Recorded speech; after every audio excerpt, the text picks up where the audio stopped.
C'est assez respectueux. Ouais, ça se passe assez bien. C'est respectueux, tout le monde est respectueux, me semble-t-il. J'ai vu, hein, on vous a mis en cause. Hein. Est-ce que vous êtes la caution juive? Est-ce que vous êtes... Non, comment on appelait ça? Oui, exactement. Est-ce que vous êtes une caution juive ou pas? Voilà. Est-ce que vous êtes de la caution juive ou pas?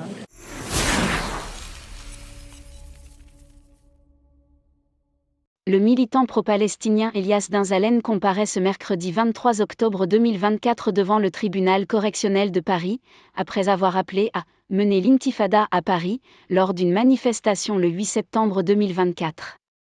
Plusieurs organisations, dont l'OJE, Organisation juive européenne, et la LICRA, Ligue internationale contre le racisme et l'antisémitisme, se sont constituées partie civile. Les expressions insultantes telles que « juifs de service », caution juive et juifs de moralité ont été employés par les avocats de ces organisations pour discréditer les militants de l'UJFP, Union juive française pour la paix, et du collectif Tzedek, le collectif juif décolonial, venu témoigner en faveur d'Elias Denzalen. Ces propos sont inacceptables, que ce soit dans un tribunal ou ailleurs. Il est également pertinent de rappeler la condamnation du journaliste et militant Taha Bouaf, qui avait qualifié en 2020 la policière Linda Kebabdeh, arabe de service, condamnation confirmée par la Cour de cassation le 19 décembre dernier. Dans ce cas, la défense de Taha Bouaf avait invoqué que, partageant la même origine que Linda Kebab, il ne pouvait être accusé de racisme ou de réduction de son origine dans une intention de la dévaloriser. Quelques militants de l'UJFP et de Tzedek envisagent de déposer plainte. C'est ça. Oui, exactement. Est-ce que vous êtes une caution juive ou pas? Voilà. Est-ce que vous êtes de la caution juive ou pas? C'est un terme déplorable de la défense pour essayer de se défendre, enfin pour essayer d'attaquer Elias et de le discréditer. L'habitude, c'est pas la première fois. C'est pas la première fois que. C'est pas la première fois que même par exemple des gens qui sont partie civile aujourd'hui, par exemple la DICRA,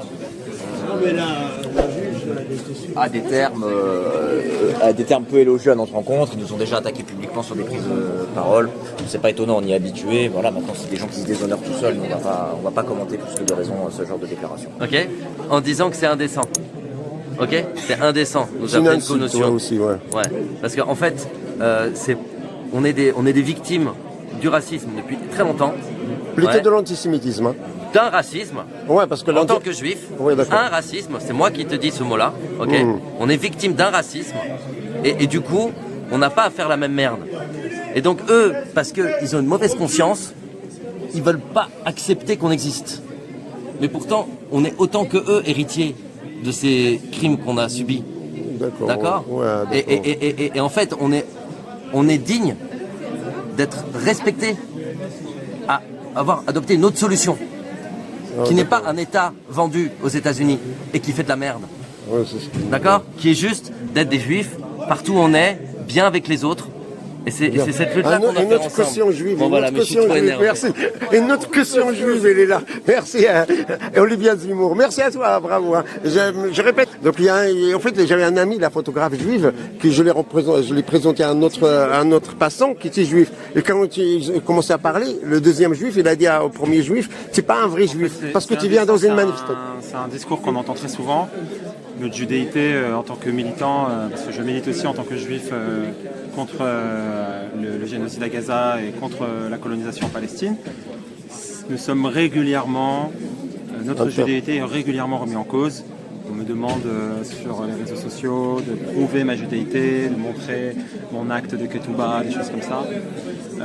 C'est indécent parce que ça nous interdit d'avoir une opinion en tant que personne, et parce qu'on serait juif, on devrait avoir une opinion. Une solidarité avec le peuple. Non, c'est au-delà de ça. C'est-à-dire qu'en fait, on nous dit comment doivent penser les juifs. Et ça, c'est fondamentalement antisémite dans la manière dont c'est produit, parce que c'est bizarre comme remarque. À partir du moment où un musulman, un chrétien, un protestant, n'importe qui d'autre qui n'est pas juif peut avoir une position politique, autre que... à partir de quoi un juif ne pourrait pas avoir la même. Nous sommes des êtres humains comme les autres, nous avons des idées politiques, nous avons des convictions, et notre judéité ne nous interdit pas de partager ce qui est défendu par Elias notamment. Ah d'accord. Donc c'est aussi un propos antisémite quand on nous relègue à la place de caution, comme si nous avions un objectif qui était de défendre des antisémites en tant que juifs. Enfin, ça n'a aucun sens. Donc voilà, ces termes-là qui ont été prononcés dans le tribunal pourraient même être je pense, condamné parce que c'est une essentialisation des Juifs qui est faite. Et l'essentialisation d'une communauté, l'essentialisation d'un peuple, c'est du racisme et ça relève ça relève du racisme. Donc, c'est pénal en fait, c'est condamnable pénalement. Merci à toi. Merci à toi.